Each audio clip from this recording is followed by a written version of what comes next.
What's up, y'all? Monique Melton here. Let's get into this conversation. Today, what I want to talk to you about is 3 racist behaviors that folks engage in that they probably don't even readily recognize.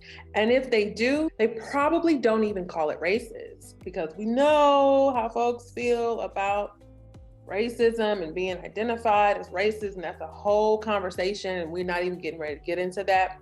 But I do want to encourage you to read Ijeoma Oluo's book, So You Want to Talk About Race, so that you can understand when we say that all white folks are racist, because it's true.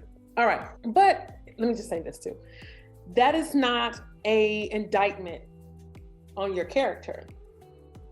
It is calling out the reality of living in a society where white supremacy has shaped the way that we are able to interact and experience the world.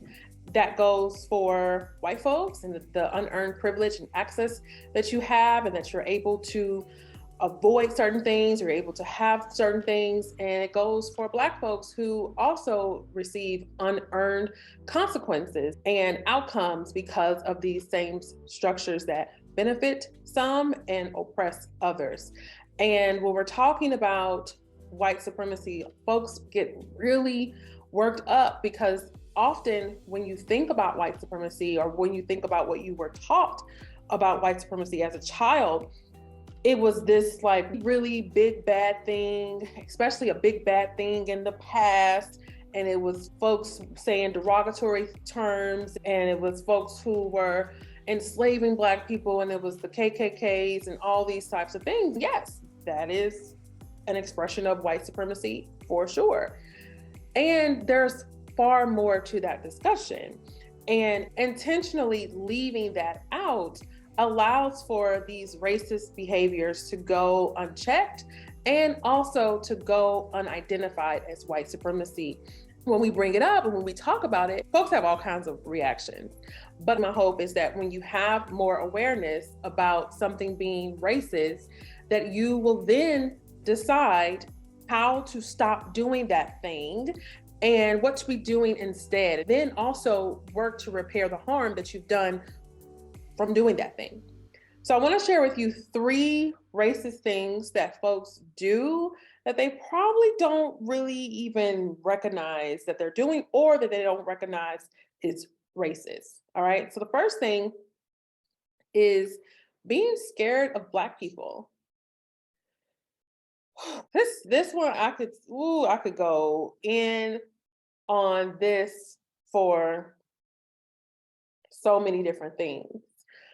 But what comes to mind for me first is how the criminalization and the vilification of Blackness has led to mass incarceration, has led to police brutality, has led to Black folks enduring discrimination in the workplace, in the medical field, and in all sorts of industries. The vilification of Black people, the deeming Black folks as being inherently violent, has resulted in legislation and so many negative outcomes for Black people. This type of mythology, this really brutal, toxic belief around Blackness is deadly. It's absolutely deadly. People are so adverse to acknowledging and looking within themselves to identify the ways in which that they too have been conditioned and have internalized the belief that Black people are violent. I want to ask you, thinking about your own interactions with Black folks or lack thereof, where does fear show up for you? And is it warranted? Chances are it isn't.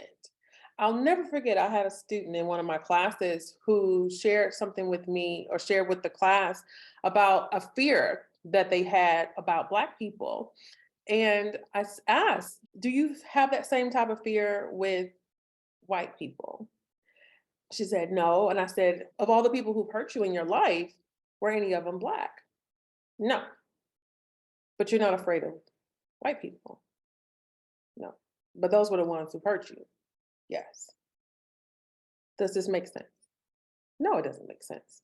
But then it does, we do understand how it happens because you live in a society that is governed by anti-Blackness and the vilification of Black people. Of course, you grow up to fear Black people. Of course, you feel justified and warranted in that fear because, oh, it's a gut feeling. It's not a gut feeling, it's a racist feeling.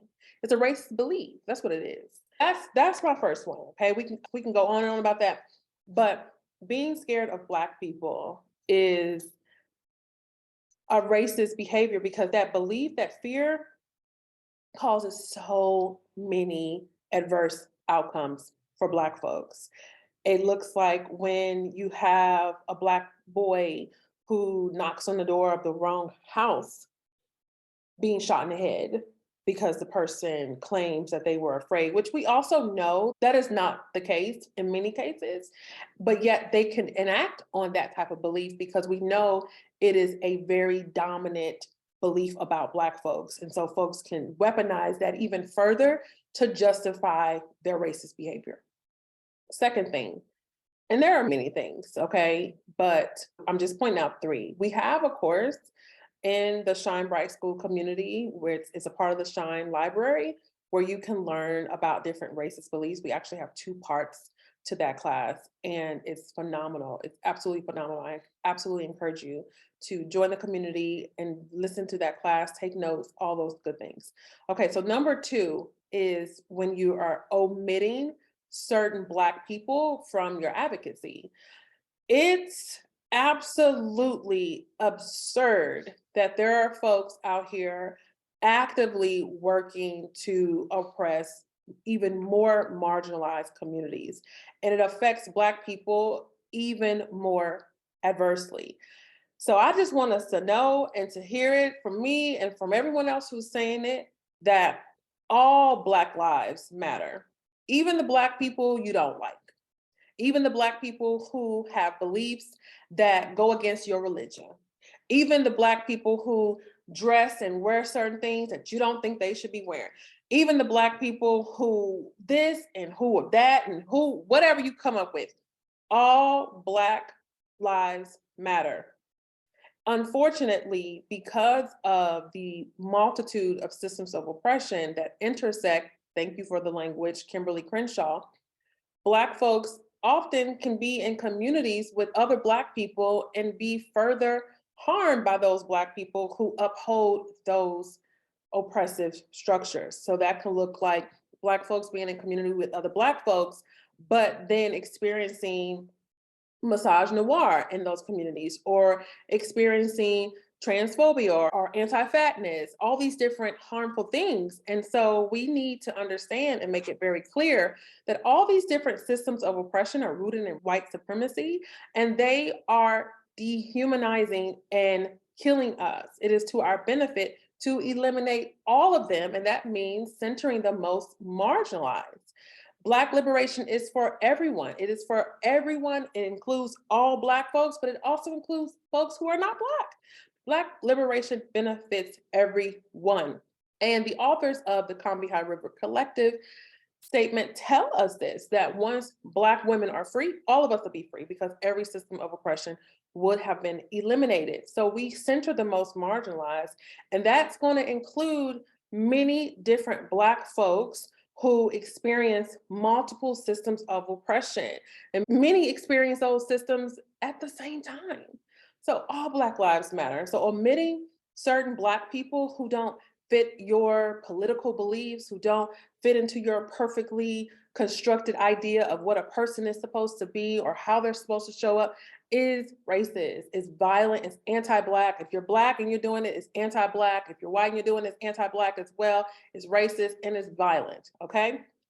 Number three, this one is when you assume or even believe that the racist and negative and violent and painful outcomes that Black people endure is somehow our own doing, is somehow in part of our own doing, that we played a part in that. And if we had only did X, Y, and Z, or not done X, Y, and Z, then we wouldn't have experienced that oppression.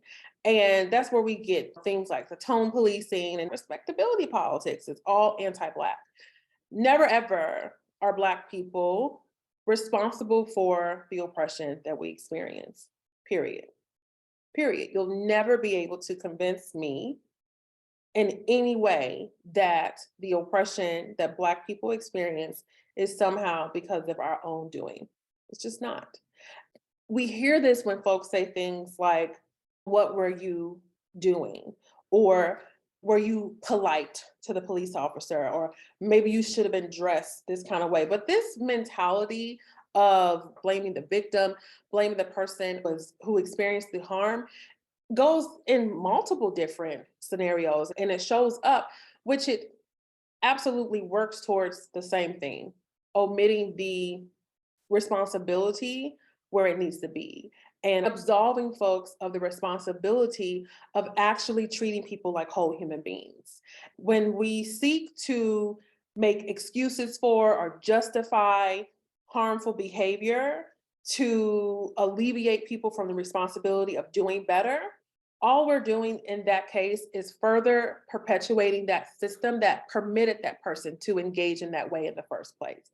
So it's really important that we remember to not seek out some type of explanation for why a Black person has suffered racial violence. Instead, seek out the systems that are permitting that behavior and also those who are perpetuating it, especially if there's something very specific, and hold those folks accountable while also offering repair and support for the folks who have endured that suffering. Now, I just gave you 3 examples of racist, anti-Black behavior. But obviously, these are just a few examples. There are many different behaviors that folks participate and engage in that perpetuate racial violence against Black folks. There's no way for anyone to list all scenarios and examples, but what I want you to actually have is some critical thinking, a lens that comes with curiosity, that comes with asking questions.